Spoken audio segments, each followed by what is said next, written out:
Taib. Kalau ada yang protes, Ustadz, siapa yang bagi-bagi tauhid seperti ini ya? Ini dari mana dalilnya? Ini sering dibilang seperti itu ya. Kita bilang ini pembagian tidak perlu dalil. Ini hanya metode pembelajaran. Hanya metode pembelajaran. Anda nggak usah bagi juga nggak apa-apa. Yang penting Anda jangan salah. Saya tanya sama antum, apakah Nabi SAW meyakini hanya Allah pencipta? Apakah Muhammad SAW dan para sahabatnya meyakini Allah yang mencipta, hanya Allah yang mengatur, hanya Allah yang memiliki? Lah, keyakinan Nabi itu kita hanya namakan dengan tauhid apa? Rububiyah. Anda enggak namakan enggak apa-apa. Paham? Apakah Nabi dan para sahabatnya pernah menyembah selain Allah? Enggak, mereka menyembah cuma siapa? Allah. Nah, sikap Nabi dan para sahabatnya yang menyembah hanya kepada Allah kita namakan dengan tauhid apa? Uluhiyah. Ya. Paham? Sama. Apakah Nabi meyakini ada yang maha mengetahui selain Allah? Jawabannya tidak ada. Nah, keyakinan Nabi bahwasanya yang mengetahui hanya Allah itu kita namakan dengan tauhid apa? Al-asma wa sifat. Ini hanya metode pembelajaran. Ya, hanya metode pembelajaran. Kalau kita tidak mau membagi juga enggak ada masalah, yang penting kamu jangan salah. Kenapa butuh pembagian ini? Itu pertanyaan, kenapa butuh pembagian ini? Karena pembagian dibutuhkan karena ada yang menyimpang. Karena ada yang menyimpang. Dia benar dalam satu sisi, dia salah dalam sisi yang lain. Buktinya, betapa banyak orang menyangka dia bertauhid, padahal dia menyembah kepada selain Allah. Sementara dia meyakini yang menciptakan hanya Allah, yang mengatur alam semesta hanya Allah. Tapi waktu menyembelih, dia menyembelih kepada jin. Maka kita harus jelaskan, kamu ini benar dalam yang ini, salah dalam yang ini. Nah, yang ini namanya, yang benar itu namanya tauhid rububiyah, yang salah namanya tauhid al-uluhiyah. Jadi pembagian ini muncul kalau sebenarnya tidak ada penyimpangan, tidak perlu kita bagi-bagi. Paham? Saya ulangi. Sebenarnya kalau tidak ada penyimpangan, tidak perlu kita bagi-bagi. Tetapi karena ada penyimpangan, kesalahpahaman dalam penerapan tauhid, maka perlu kita bagi sehingga kita bisa menjelaskan mana titik yang benar dan mana poin yang salah. Paham sampai di sini? Oleh karenanya ketika orang-orang musyrikin mereka salah, maka perlu penjelasan. Kata Allah Subhanahu wa taala, kita mau cari, sebenarnya tidak butuh dalil, tapi ini sekedar untuk penjelasan aja, penjelasan.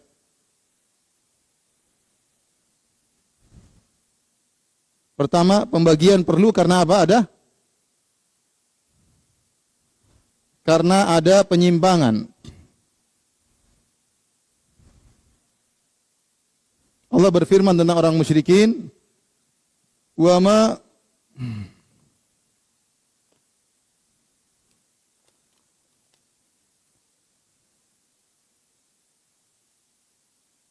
ma yu'minu aktsaruhum billahi illa wa hum musyrikun. Allah berfirman, tidaklah beriman, bayangkanlah, beriman kebanyakan mereka kepada Allah kecuali mereka musyrik. Iman tauhid. Jadi Allah menjelaskan dalam ayat ini, orang-orang musyrikin Arab, mereka menggabungkan antara iman dengan kesyirikan. Allah berfirman, "Wa ma yu'minu aktsaruhum billahi illa wa hum musyrikun." Dalam akhir-akhir surat Yusuf, tidaklah kebanyakan mereka beriman kepada Allah kecuali mereka apa? Musyrik. Perhatikan, beriman dan syirik digabungkan dalam satu ayat, dan ini merupakan dua-duanya merupakan sifat orang-orang musyrikin Arab. Kalau antum baca tafsir ayat ini seluruhnya, antum akan dapati pernyataan Ibnu Mas'ud mengatakan iman mereka yaitu kalau ditanya, ya siapa yang menciptakan langit, kata Allah, kata mereka Allah. Wala in sa'altahu man khalaqas samawati wal arda la yaquluna Allah. Kalau engkau bertanya kepada mereka siapa yang menciptakan langit dan bumi, mereka akan mengatakan siapa? Allah. Itulah iman mereka. Wala in sa'altahu man khalaqahum, kalau kau bertanya kepada mereka siapa yang menciptakan mereka, la yaquluna Allah. Mereka jawab yang menciptakanlah siapa? Allah. Berarti iman mereka itu. Mereka yakin hanya Allah yang maha mencipta, hanya Allah yang maha memberi rizki, hanya Allah yang maha rububiyahnya. Ternyata mereka berbuat syirik. Wahum musyrikun. Kesyirikannya di mana? Kesyirikannya ternyata mereka menyembah berhala. Ternyata mereka menyembelih kepada selain Allah. Ternyata mereka pakai azimat-azimat.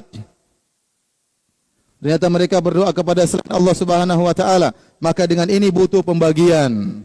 Ternyata ada tauhid mereka yang benar, ternyata tauhid mereka yang salah. Nah, mereka yang benar ini pada tauhid apa? Rububiyah. Antum-antum nggak lihat sini aja. Kelihatan kah? Nggak lihat tuh?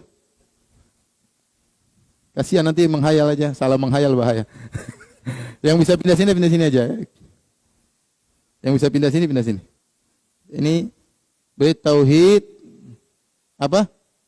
Rububiyah. Mereka salah dalam tauhid apa? Tauhid uluhiyah.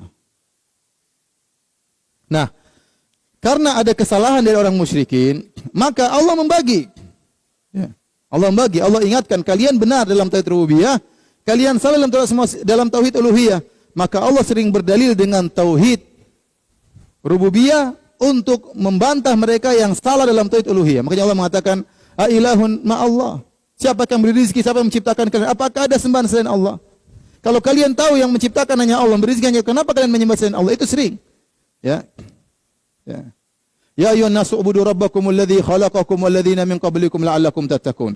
Alladzi ja'ala lakumul arda firasya was samaa'a binaa'a wa anzala minas samaa'i maa'an fa akhraja bihi minats thamarati rizqan lakum fala taj'alu lillahi andada wa antum ta'lamun. Surat Al-Baqarah ayat 21 kalau tidak salah. Wahai manusia sekalian, ya, sembahlah Rabb kalian yang telah menciptakan kalian dan orang-orang sebelum kalian. Yang telah menghamparkan bumi bagi kalian. Yang telah meninggikan langit bagi kalian, yang telah menurunkan hujan bagi kalian, yang menumbuh-numbuhkan tumbuhan hanya bagi kalian hanyalah Allah. Maka jangan kalian mengambil tandingan-tandingan bagi Allah. Kalian berdoa, beribadah kepadanya, wa antum ta'lamun, padahal kalian tahu semua yang menciptakan hanyalah Allah. Ini ayat Al-Baqarah 21. Allah berdalil dengan tauhid rububiyah untuk memperbaiki tauhid uluhiyah mereka yang keliru. Faham? Allah berdalil dengan tauhid rububiyah untuk memperbaiki tauhid uluhiyah mereka yang salah. Contoh dalam surat apa? Al-Baqarah ayat berapa? Ayat 21. Ini contoh. Sehingga tatkala itu di zaman Nabi ada pembagian tauhid menjadi secara konten. Nabi tidak pernah mengatakan, tapi secara konten Allah sudah membagi rububiyah dan apa? Uluhiyah. Secara konten ya. Kenapa Allah ingatkan kepada orang musyrikin yang mereka bertauhid dalam rububiyah, namun mereka salah dalam peribadatan, mereka salah dalam tauhid uluhiyah. Jadi pembagian ini sebenarnya tidak perlu kalau tidak ada penyimpangan. Tatkala timbul penyimpangan, orang-orang menyimpang dalam tauhid asma wa sifat, mereka menolak sifat-sifat Allah, mereka menolak uluhullah, ketinggian Allah Subhanahu wa taala, mereka menolak kalamullah, kata mereka Allah tidak berbicara dengan harfin wa saut, Al-Qur'an ini hanyalah makhluk, maka butuh penjelasan. Butuh penjelasan kita bagi ini bahwasanya agar kita tepat dalam setiap tauhid kepada Allah Subhanahu wa taala. Tepat sebagaimana dalam tauhid rububiyah tidak ada salah, dalam tauhid uluhiyah tidak ada salah, dalam tauhid asma wa sifat juga tidak boleh salah. Jadi intinya pembagian ini perlu karena ada apa? Penyimpangan. Fahimtum?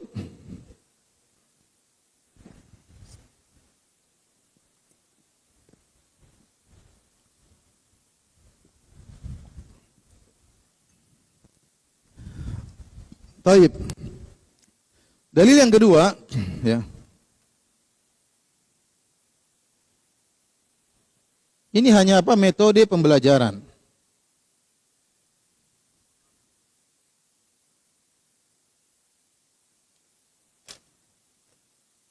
Sebagaimana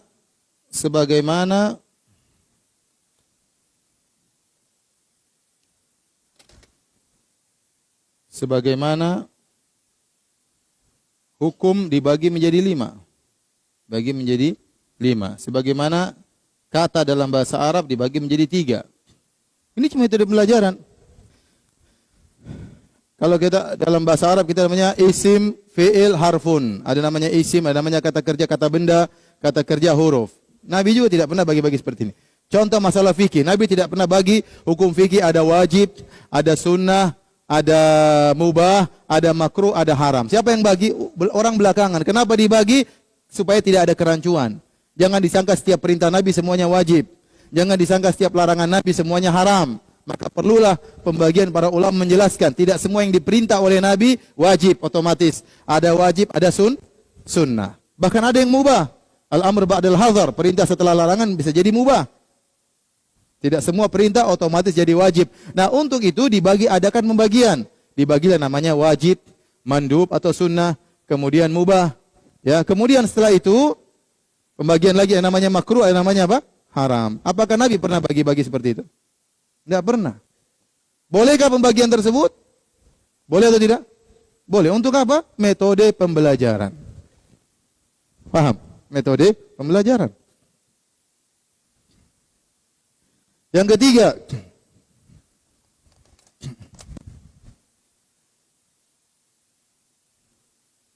ahlul bid'ah juga membagi. Banyak orang protes dibilang ahlul bid'ah ya. Karena mereka bid'ahnya bid'ah hasanah ya. Jadi ahlul bid'ah hasanah ya. Juga membagi ya. Sebagian mereka juga membagi. Contoh, dalam buku-buku baik Mu'tazilah maupun Asy'ariyah kita dapati mereka mengatakan tauhid rububiyah, tauhid uluhiyah. Saya sudah baca buku mereka. Mereka juga bagi tauhid uluhiyah, tauhid apa? Rububiyah. Dalam buku-buku mereka juga mereka membagi tauhiduz zat, tauhidus sifat. Dalam buku-buku mereka. Ya. Mereka bagi juga apa namanya? Tauhid zat, tauhid apa? Sifat. Apa namanya bukan apa? Mereka bagi juga sifat zat. Mereka bagi menjadi sifat fi'il. Mereka bagi juga ada sifat zatiyah, ada sifat apa? Fi'liyah. Dalam buku-buku mereka. Dalam buku Syarah Aqidah Asy'ariyah juga mereka bagi, ya. Dan mereka mengatakan inna Allaha wahidun fi dzatihi la qasima lahu. Wahidun fi sifatihi la nadhira lahu. Wahidun fi af'alihi la syabiha lahu. Atau seperti itu. Mereka bagi juga dari tiga. Tauhid zat, tauhid sifat, tauhid fi'il. Dalam buku-buku mereka. Mereka juga bagi. Kemudian datang orang belakangan, ada yang mengatakan yang bagi tiga trinitas. Subhanallah. Apa yang semua dibagi tiga menjadi trinitas? Kalau saya punya istri tiga, saya bagi tiga, kemudian rumahnya bagi tiga, trinitas.